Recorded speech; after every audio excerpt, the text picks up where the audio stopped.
Buenas tardes a todos. Es bueno ver que hay uno, dos, tres, cuatro personas que no pasan los 16 años, creo. Eso es que tenemos una generación que en su día nos va a sustituir, y eso llena de gozo ver gente joven en las iglesias, cuando cada vez la juventud está más atacada por las cosas de este mundo. Las redes sociales, aparte de las cosas buenas que tienen, también están haciendo mucho daño, y en uno de los sitios que más daño están haciendo es en la iglesia, porque hacen que la gente que tiene ciertos deseos de seguir al Señor pues, se aparten por lo que esas redes les ofrecen. Y yo hoy para nosotros como cristianos voy a traer una buena noticia, y es que la situación que cada uno de nosotros pueda estar viviendo a día de hoy no va a ser lo que marque el final de nuestra historia. Nosotros tenemos esperanza en que Dios va a perfeccionar su obra en cada uno de nosotros. Y con esa esperanza, con esa convicción, lo que nos hace es vivir de una manera, ¿no?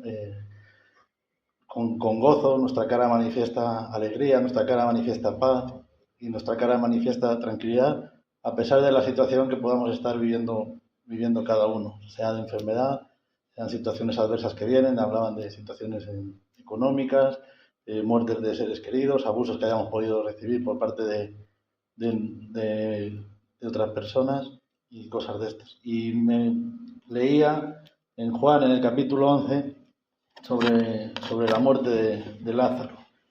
Y me llamaba mucho la atención varios puntos de este pasaje. Vamos a irlo leyendo poquito a poco. Si nos da tiempo, pues lo terminaremos entero. Dice en Juan, capítulo 11, a partir del versículo 1.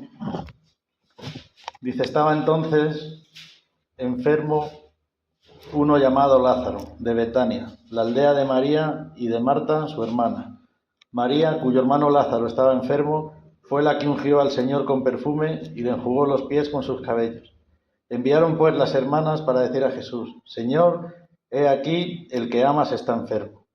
Oyéndolo Jesús dijo: esta enfermedad no es para muerte, sino para la gloria de Dios, para que el Hijo de Dios sea glorificado por ella. Jesús amaba a Marta, a su hermana y a Lázaro. Cuando oyó pues que estaba enfermo, se quedó 2 días más en el lugar donde estaba. Y aquí me llama la atención. Muchas veces nosotros, cuando oímos que un hermano, que un amigo necesita de nuestra ayuda, ¿no?, salimos corriendo al rescate, entre comillas. Sin embargo, vemos que Jesús le dicen que Lázaro está enfermo y se queda dos días más.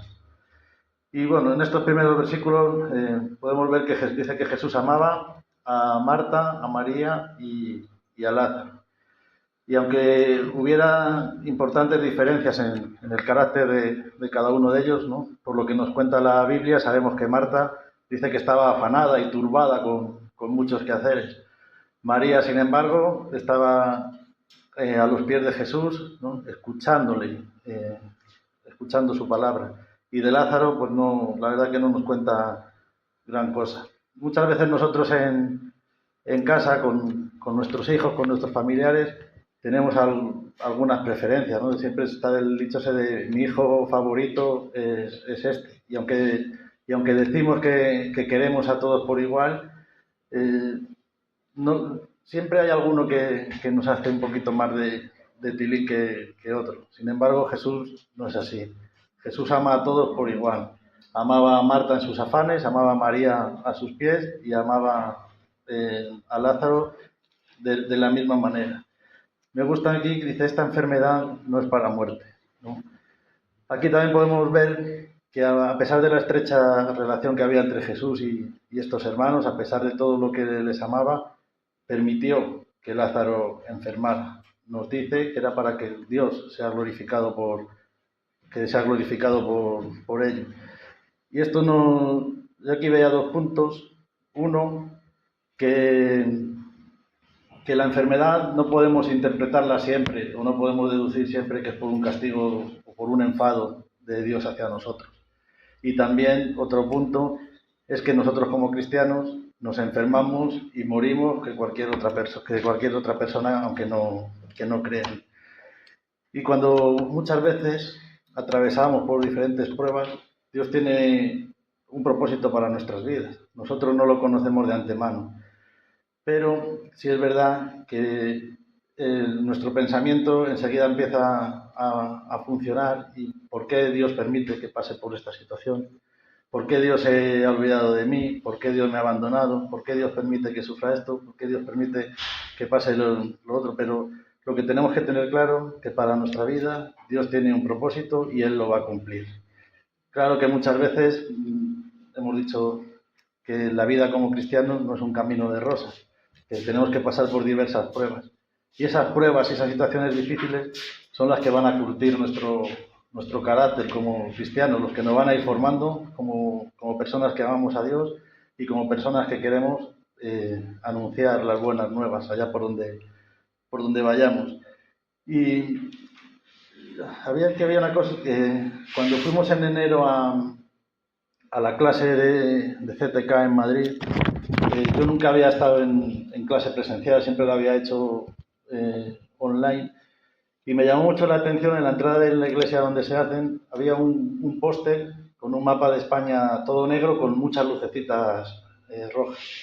Y arriba ponía, quiero recordar, que más de 10 millones de personas en España nunca han escuchado el Evangelio, que no hay presencia evangélica en pueblos, en ciudades donde viven más de 10 millones de personas.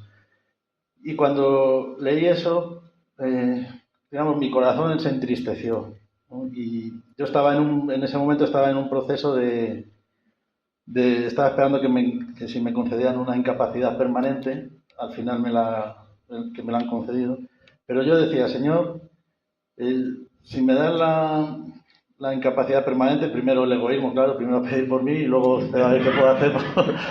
No, pero a lo que voy, digo, llévame a un lugar donde no haya presencia evangélica.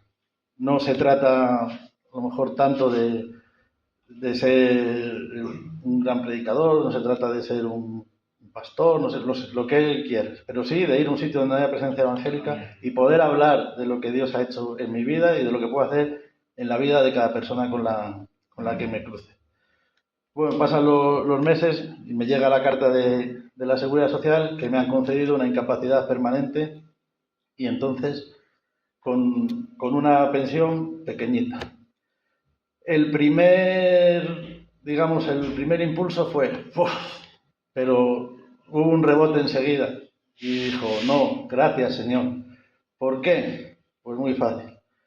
Como la pensión es pequeñita, sí voy a buscar para ir a un sitio donde no haya presencia evangélica, ¿no? Si me hubiera dado una pensión grande, me acordaría de lo que yo le había dicho al Señor o ya me iría a vivir a la mía con lo que me habían dado. Entonces, al final en mi corazón sale, gracias Señor porque no me has dado tanto como yo quería. Me das lo justo para no mendigar, ¿no? Como dice la palabra, dice, no me des poco para que no me queje de ti, ni me des mucho para que me olvides. Pues eso se puso en mi corazón. Y bueno, y en el devenir de estos meses, pues hemos estado buscando un lugar así y más o menos lo hemos encontrado. Presencia evangélica, exactamente, ahí creo que no hay, o por lo menos en internet no sale. Sí que tenemos cerca a Bruce y a Merly, ¿no? Uh-huh.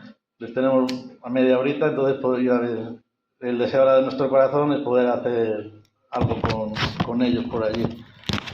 Y es eso, muchas veces siempre nos quejamos porque parece que Dios se ha olvidado de nosotros, nos deja pasar por situaciones muy, muy complicadas que no entendemos y porque claro, nuestra visita está aquí, en el presente, pero Dios nos mira desde la eternidad. Él ve mucho más allá de lo que nosotros vemos y sabemos que sus caminos no son nuestros caminos ni sus propósitos son los nuestros. Dice que dice que enviaron a las hermanas a decir, Señor, aquel que amas está enfermo. Y cuando llegan y le dicen que el que ama está enfermo, Jesús todavía se queda allí. Dice que no va a Betania hasta pasados hasta pasados 4 días. Lázaro ya había sido puesto en el sepulcro y me llama mucho la atención cuando Marta le dice a María, el Señor está ahí y te llama. No duda ni un momento, se levanta y sale corriendo y se pone a los pies de Jesús. En un momento en que en su casa estaban todos los judíos llorando la pérdida de Lázaro. Estaban ellas también llorando, estaban tristes porque su hermano había fallecido y ellas, lo que sale de ellas es, Señor, si hubieras estado aquí, mi hermano no hubiera muerto. Yo creo que no era un reproche, ¿no? Sino que entendían el poder que Dios tenía para sanar. Pero Jesús quería demostrarlas que no solo tenía poder para sanar, sino también que tenía poder para dar vida, que tenía poder para resucitar de los muertos a su hermano. Y para poder demostrar a todos ese poder que tenía para resucitar a Lázaro, era necesario que Lázaro muriera, porque ya habían pasado 4 días, ya empezaba a oler. Dicen que el cuerpo humano cuando empieza a podrirse huele fatal. No sé si alguna vez habéis olido un perro muerto, un gato muerto, algo que no hay quien aguante. Pues dicen que el cuerpo humano es como 10 veces más de un animal. Tú imagínate, hace poco, no sé si habéis visto las noticias, una mujer que la cortaron la cabeza y la tiraron entre unos matorrales y uno corriendo bastante lejos del sitio ya olía la putrefacción que había. Pero yo creo que Jesús esperó hasta ese momento porque si no los judíos podían pensar que se había desmayado, que se había desvanecido. Muchas veces, ¿no? Aquí en España, cuando una persona fallece, no se la puede enterrar hasta que pasan 24 horas, porque puede ser que no esté muerta, puede ser que, no sé cómo lo llaman exactamente los médicos, pero hay veces que antes de 24 horas vuelven a la vida. Entonces, por eso no se entierra a nadie hasta que no pasan 24 horas. Y eso hizo Jesús. Esperó que ya empezara a oler la pudredumbre de Lázaro para poder manifestar y para poder mostrar el poder que él tiene de sanar pues, a todos esos judíos que estaban en casa con Marta y con María. Y muchas veces el Señor espera esos 4 días para que nosotros, hay gente que se había empezado a pudrir literalmente por alguna enfermedad, alguna bacteria, alguna cosa, pero muchos nos vamos pudriendo espiritualmente. Cuando empezamos a dejar de tener esa comunión con Dios, como decía antes Julián, cuando no venimos a la iglesia por la tía Maruja, cuando no mostramos esa necesidad que tenemos de Dios, nuestro corazón empieza a pudrirse. Y él por eso esperó esos 4 días. Y me gusta mucho porque dice, ¿dónde le pusisteis? Y le dijeron, Señor, ven y ve. Y el versículo 35 dice, Jesús lloró. ¿No? Aquí vemos, yo este versículo, a pesar de ser tan corto, para mí es muy importante, en mi vida lo ha sido. Y yo creo que Jesús lloró por ver la condición pecadora de su pueblo, por ver cómo estaban viviendo, ¿no? Lejos de Él, por ver cómo no respetaban la gente sus mandamientos, por ver cómo no querían congregarse, por todas esas cosas por las que Dios puede llegar a sentir dolor, cosas que nosotros no hacemos para honrarle, cosas que no hacemos para poderle glorificar. Y vemos que cuando Jesús les dice quitar la piedra, Marta, la hermana que había muerto, le dijo, Señor, yede ya, que es de 4 días. Y Jesús le dice, ¿no te he dicho que si crees verás la gloria de Dios? Muchas veces nosotros decimos que creemos, pero cuando nos viene la más mínima prueba, la más mínima situación, nos entra esa incredulidad. No queremos ver lo que Dios es capaz de hacer en nuestra vida. Pensamos que se ha olvidado de nosotros. Y es cuando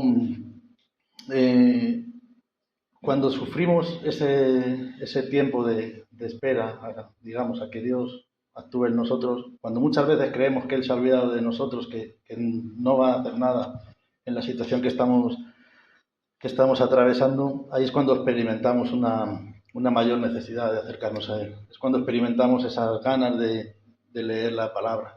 Es cuando oramos con más fervor. Es cuando nos despierta a las 3 de la mañana, ¿no? Y decimos, Señor, dame las fuerzas necesarias porque yo quiero seguir remando. Yo quiero llevar esta barca hacia la luz que me está mostrando aquel faro. Que la tormenta no pueda desviarme de mi trayectoria. ¿Y sabes lo que pasa? Que el sufrimiento nos quita la orgullosa dependencia que tenemos de nosotros mismos. Y es cuando empezamos a confiar de verdad en Dios. Yo siempre, ¿no?, algunas veces lo he contado, cuando a mí el médico me dijo que tenía cáncer, a mí se me vino el mundo encima. Yo decía, hasta aquí, ya sé, ¿no? Pero qué bueno es que mi prueba no fue el final de mi historia.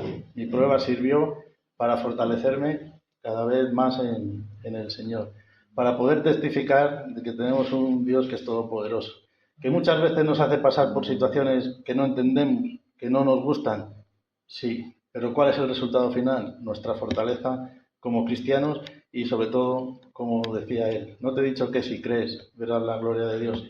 Un día, ¿no?, creo que era Silvia, testificaba cuando te operaron o que pasaste tú, ¿no?, un tiempo muy complicado y al final ella también pudo ver la gloria de Dios.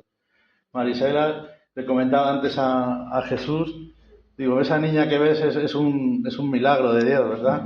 No solo la niña, la madre también es un milagro de Dios. Entonces, en el momento que ella pasó esa situación, me imagino que igual te vinieron esas preguntas también, Señor, ¿por qué no me has dejado? ¿Por qué no estás actuando como yo quiero que actúes? Porque Él quiere que vea la gloria de Él. Y al final, todo ese sufrimiento la hizo, igual que me hizo a mí y a cada uno de los que hemos pasado por situaciones difíciles, dejar de depender tanto de nosotros mismos y empezar a confiar más en el Señor, ¿verdad? Y lo que me gusta cuando va en el versículo 43, dice, Lázaro, ven fuera. Vemos, ¿no?, una orden concisa, directa, que es, el otro día cuando lo leía, me recuerda cuando salimos por las calles a orar por las personas que tienen alguna dolencia o algo, que siempre al principio cuando empecé a salir eran como Señor, una retaila de cosas más por mi beneficio que por el beneficio del que queríamos sanar. Me acuerdo que decía Antonio, directo al dolor, directo, dolor, fuera. Y en muchos de los casos hemos visto cómo ese dolor verdaderamente se va. Dios no necesita que le convenzcamos de que sane, por ejemplo, a Jesús. Si nosotros oramos con fe de que lo va a sanar, lo va a sanar. No hace falta que le contemos ninguna película, ninguna historia, porque Él no necesita que le convenzcamos. Él es todopoderoso para hacer lo que quiera y como quiera. Y a mí me gustaba cuando yo estuve en Reto, leíamos una versión del Nuevo Testamento que es de Dios habla hoy. En lugar de decir Lázaro, ven fuera, dice Lázaro, sal de ahí. Y nosotros nos lo llevábamos a la práctica, ¿no? Cuando veíamos a uno, como decía antes ella, que se va apartando, que no quiere venir, el que pone a la tía Maruja de excusa, el que se queda embobado en sus pensamientos. Cuando veíamos a uno así embobado en sus pensamientos, llegaba uno por detrás y decía, ¡sal de ahí! Y rápido reaccionaba. Y yo doy gracias a Dios que un día me dijo, Enrique, sal de ahí, sal de ese mundo en el que estás metido. Sal de esos pensamientos que te envuelven, que no te dejan avanzar. Sal de todas esas cosas que no te dejan crecer como cristiano. Salte de ese grupo de amigos que quieren apartarte de mí. Sal de Facebook porque la gente que te está enviando solicitud de amistad no te interesa. Sal de TikTok porque todos los vídeos que ves son contrarios a mi palabra. Sal de Instagram porque no hacen más que mandarte fotos comprometedoras. Sal de ahí, céntrate en mí y verás como el resultado final de tu historia no va a ser por lo que estás pasando, por lo que estás pasando ahora. Y luego dice que el que había muerto salió, atadas las manos y los pies con vendas, y el rostro envuelto en un sudario. Jesús le dijo, desatadle y dejadle ir. Yo tuve que ir a un lugar con gente cristiana para cuando entendí que tenía que salir de todo eso. Dios puso a mi lado gente que me desató los pies, quitó esas ataduras que no me dejaban caminar, que me desató las manos para poder pasar las páginas de la Biblia. Me hizo oír, pero oír de verdad, no escuchar al mundo, sino oír en el interior lo que Dios quería para mi vida. Y sobre todo, me hizo ver,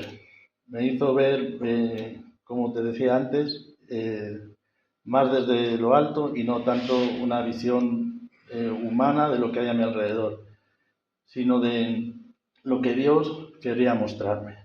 Dios quería mostrarme una vida llena de esperanza, Dios quería mostrarme una vida llena de paz, que solo la podía alcanzar confiando en Él, saliendo fuera de todo lo que estaba viviendo y dejándome desatar y quitarme ese sudario de la cara por parte de la gente que Él puso ahí, para ayudarme, para guiarme en el caminar en el que hoy quiero seguir. Hoy entiendo muchas cosas por las que en su día pasé, que no entendía, que culpaba a Dios de lo que estaba pasando. ¿Cuánta gente en el mundo, de la más mínima cosa complicada que le ocurre, echan la culpa a Dios? La gente del mundo, casi todas las preguntas son las mismas. Las podemos escuchar prácticamente a diario cada vez que vamos a hablar del Señor a alguien. Si Dios es tan bueno, ¿por qué permite que mueran niños? Si Dios es tan bueno, ¿por qué me deja en el paro? Si Dios es tan bueno, ¿por qué permite que pase esta enfermedad tan grave? Si Dios es tan bueno, ¿por qué permite? Si Dios es tan bueno, ¿por qué permite? Pero Dios nos deja elegir si seguirle a Él o ir a nuestro aire. Seguirle a Él nos garantiza vivir en este mundo para siempre. No. Mira, a Lázaro le dejó morir, aunque luego le resucitó. ¿Nos garantiza no pasar ninguna enfermedad en nuestro caminar por este mundo? Tampoco. Como os hablaba antes, el ser cristiano no nos garantiza una vida color de rosa. El ser cristiano va a ser una prueba continua. Me venía un ejemplo, no sé si habéis visto alguna vez los gusanos de seda, que hacen como un capullo y luego sale una mariposa.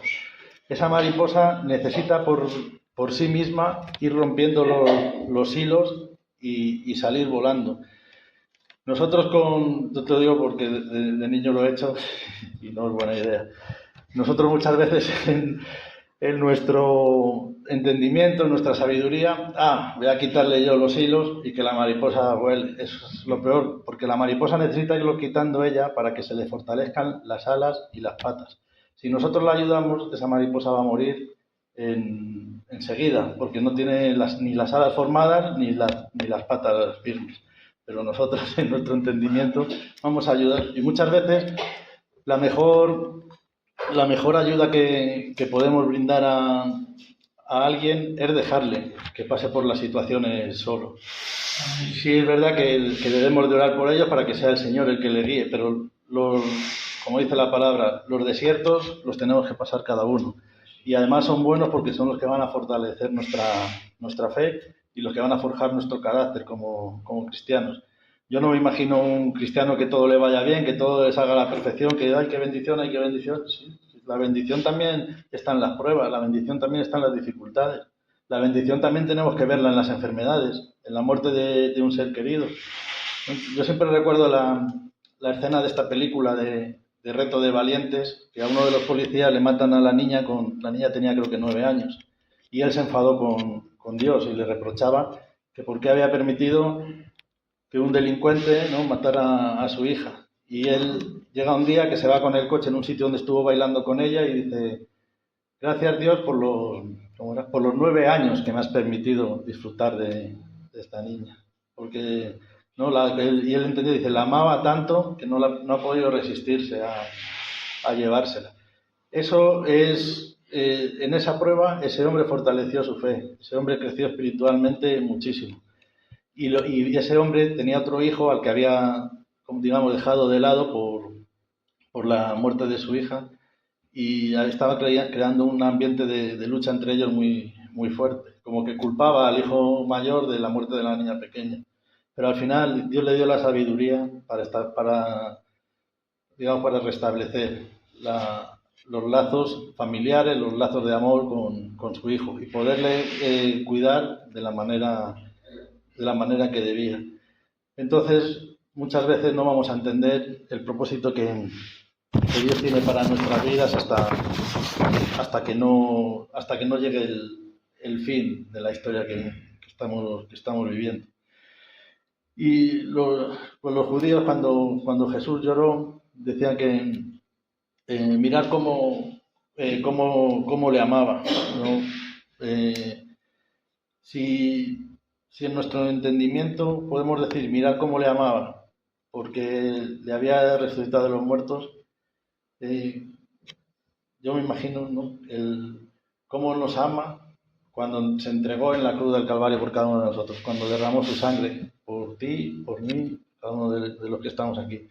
Creo que no hay mayor acto de amor que ese. Y bueno, y esto era un poco lo que quería compartir con vosotros esta tarde. Que no os preocupéis por lo que estáis viviendo. Unos estamos enfermos, otros más, otros nos maltratan, otros perdemos seres queridos, de otros abusan de nosotros, pero que tu situación actual, que lo que estás viviendo ahora, no dejes que determine tu final. Tu final solo lo puede determinar el Señor. Amén.